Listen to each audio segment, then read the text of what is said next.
सही कहती थी माँ, अगर नंद शादीशुदा हो तो कोई दिक्कत नहीं होती। बहू खाना बन गया हो तो पहले अपने ससुर जी को दे दे, उनका दवाई खाने का समय हो रहा है। शीतल अपने ससुराल में खुशहाल जिंदगी जी रही थी। अभी उसकी शादी को सिर्फ 1 ही महीना हुआ था और उसने उस 1 महीने में अपने ससुराल की जिम्मेदारियों को अच्छे से उठा लिया था। ऐसे ही एक रात, दीदी ये भी कोई पूछने वाली बात है, ये भी तो आप ही का घर है, आराम से कल आ जाना, मैं आपको लेने के लिए बस स्टैंड पर आ जाऊंगा। क्या हुआ जी, बड़ी दीदी का फोन आया था क्या? हाँ, दीदी कह रही थी कि वो शादी पर नहीं आ पाई क्योंकि बच्चों का पेपर चल रहा था और अब उनके बच्चों की 2 महीने की छुट्टियां पड़ गई हैं, इसलिए वो बच्चों के साथ कुछ दिनों के लिए घर आ रही हैं। अरे यार, क्या जरूरत है दीदी को बच्चे लेकर आने की, पर कोई बात नहीं, कुछ ही दिन की तो बात है, आखिर मेरा ससुराल मेरी नंद का मायका भी तो है। इस तरह शीतल अपने पति से कुछ नहीं बोलती और अगली सुबह अपनी नंद के लिए अच्छा अच्छा खाना बनाने लगती है। कुछ देर में रवि अपनी बहन और उसके 2 बच्चों को लेकर घर आता है और घर आते ही दोनों बच्चे शोर मचाने लगते हैं और सारा सामान इधर उधर करने लगते हैं। पिंकी जल्दी से ये पिल्लो पकड़, नानी देखो ना घर आती गोलू मुझे मारने लगा। गोलू, पिंकी, तुम दोनों ने फिर से लड़ना शुरू कर दिया। माँ क्या करूं, ये दोनों ही बहुत बदमाश हो गए हैं। वैसे मैं तो थक गई हूँ भाभी, बहुत भूख लग रही है, जल्दी से कुछ खाना लगा दो और बच्चों को खेलने दो।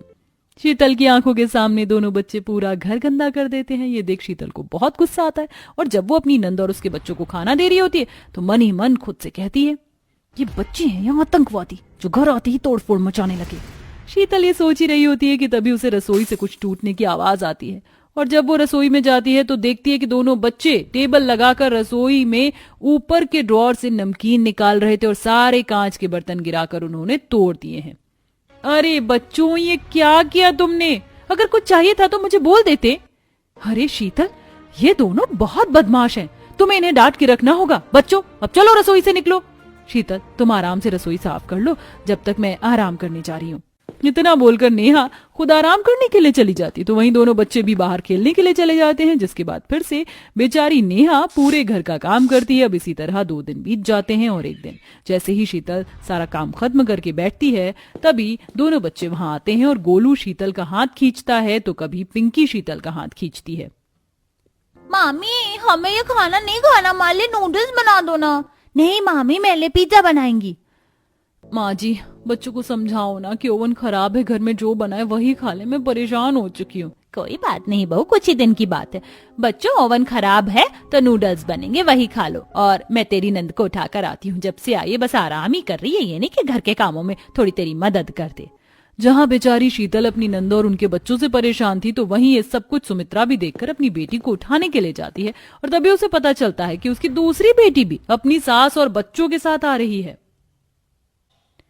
माँ, अभी अभी पूजा का फोन आया था, वो भी अपनी सास और बच्चों के साथ आ गई है। आप रवि को बोलो कि ऑफिस की छुट्टी करके पूजा और उसकी सास को ले आए। अरे बेटा, पर उसकी सास तो विकलांग है।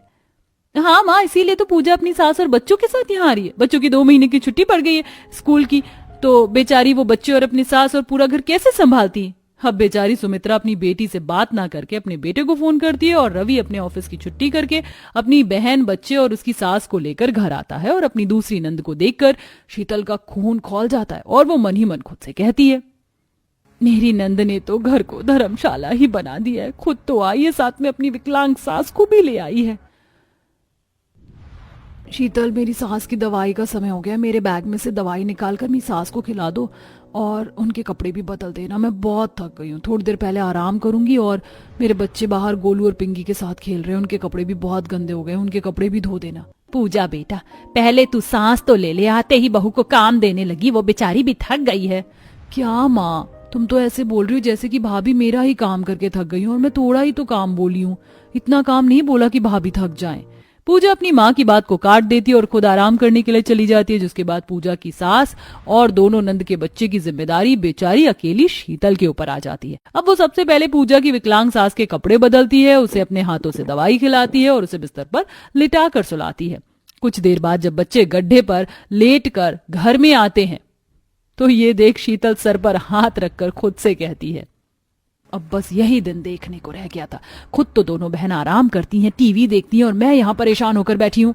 दोनों नंद के आने से शीतल काफी ज्यादा परेशान हो जाती है और ये सब कुछ सुमित्रा देखती है, पर वो चाहकर भी कुछ नहीं कर पाती। ऐसे एक दिन दोनों बहनें बातें कर रही होती हैं और बेचारी शीतल काम कर रही होती है। देख सुमित्रा अपनी दोनों बेटियों से कहती है, बेटा जब से तुम दोनों आई हो बस बातें ही किए जा रही हो। बेचारी तुम्हारी भाभी परेशान हो जाती है, थोड़ी इसके कामों में मदद कर दो। वो तुम दोनों के बच्चों के गंदे कपड़े भी धो रही है, तुम्हारे बच्चों ने पूरा घर गंदा कर दिया है, फिर से झाड़ू पोछा लगा रही है। अगर खाना तुम देख लो तो इसमें बुराई क्या है? माँ ससुराल में भी तो हम काम ही करते हैं, मायके में आकर हम थोड़ा आराम करने के लिए आए हैं और यहाँ पर भी आप हमें काम थमा रही हो। इतना बोलकर दोनों बहनें वहां से चली जाती हैं, जिसके बाद सुमित्रा अपनी बहू के पास जाती है, जहाँ शीतल अपनी सास से कहती है, माँ जी माफ करना, मैं बहुत थक गई हूँ, मेरा दिल कर रहा है कि मैं भी अपने मायके चली जाऊं। बहू तुझे कहीं जाने की जरूरत नहीं है, तू अपने मायके वालों को यहाँ बुला ले और बीमार होने का नाटक कर। जब तेरी दोनों ननद को खुद दूसरों की सेवा करनी पड़ेगी ना, तब उन्हें पता चलेगा। अपनी सास के कहने पर शीतल तुरंत अपने मायके वालों को फोन करती है और सारी बात बताकर अपनी माँ, भाभी और भैया को बुला लेती है और खुद बीमार होने का नाटक करती है। अरे शीतल तुम यहाँ कमरे में आराम कर रही हो, तुम्हारे मायके वाले आए हैं। और मैंने तुम्हें कहा था ना मेरी सास विकलांग है, उनकी दवाई के खाने का जिम्मा तुम्हारा है। तुमने अब तक उनके कपड़े भी नहीं बदले, कब करोगी काम? बेटा घर में मेहमान आए और तुम दोनों अपनी भाभी को परेशान कर रही हो। शीतल की आज तबीयत ठीक नहीं है, इसलिए जब तक घर में मेहमान है घर की जिम्मेदारी तुम दोनों संभाल लो। घर में मेहमान थे और शीतल भी बीमार, जिस वजह से ना चाहते हुए भी नेहा और पूजा रसोई में जाकर खाना बनाती हैं और उसमें भी शीतल के मायके वाले खाने की डिमांड करने लगते हैं। दीदी हमारे लिए चावल मत बनाना, हमें इस वक्त रोटी खाने की आदत है, और अगर पनीर की सब्जी बना देती तो मजा ही आ जाता। बेटा मुझसे तो मसाले वाली चीज खाई नहीं जाती, मेरे लिए तो तुम दलिया बना देना। रास्ते में मुझे उल्टी भी हो गई थी तो मेरे कुछ कपड़े भी गंदे पड़े, वो भी धो देना। मेरी सास जो विकलांग है, मैं उसकी सेवा तो करती नहीं, इसके गंदे कपड़े साफ करूं। अब भाभी के मायके वालों ने तो घर को धर्मशाला ही बनाकर रख दिया है, क्या जरूरत थी इन्हें यहाँ अपनी बीमार बेटी से मिलने आने की। इस तरह दोनों बहन मुंह बनाकर सभी के लिए अलग अलग डिश बनाती हैं और कुछ देर बाद सारे कपड़े धोती हैं। इसी तरह 3 दिन बीत जाते हैं और अब वो दोनों बहन कभी घर की सफाई करती तो कभी अपने बच्चों को संभालती। सच में मैंने बच्चे नहीं राक्षस पैदा किए हैं। क्या जरूरत थी तुम्हें गंदे पैर लेकर घर में आने की, पूरा घर गंदा कर दिया। अभी अभी मैंने घर की सफाई की थी, टांगे तोड़ दूंगी मैं अगर घर से बाहर निकले तो। आप बहुत गंदी हो माँ, मैं अभी नानी से जाकर आपकी शिकायत करूंगी। मामी ने हमें कभी नहीं डांटा और आप हमें बस डांटती रहती हो। इतना बोलकर पिंकी अपनी नानी के पास जाकर अपनी माँ की शिकायत करती है और जब सुमित्रा अपनी बेटी को डांटती है तो दोनों ही बहनें परेशान होकर अपना सामान पैक कर लेती हैं।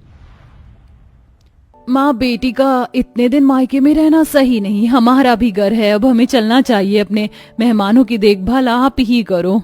इस तरह दोनों बहनें अपने अपने ससुराल चली जाती हैं, जिसके बाद शीतल के मायके वाले भी वहां से चले जाते हैं और इस तरह फिर से शीतल अपने ससुराल में चैन की सांस लेती है।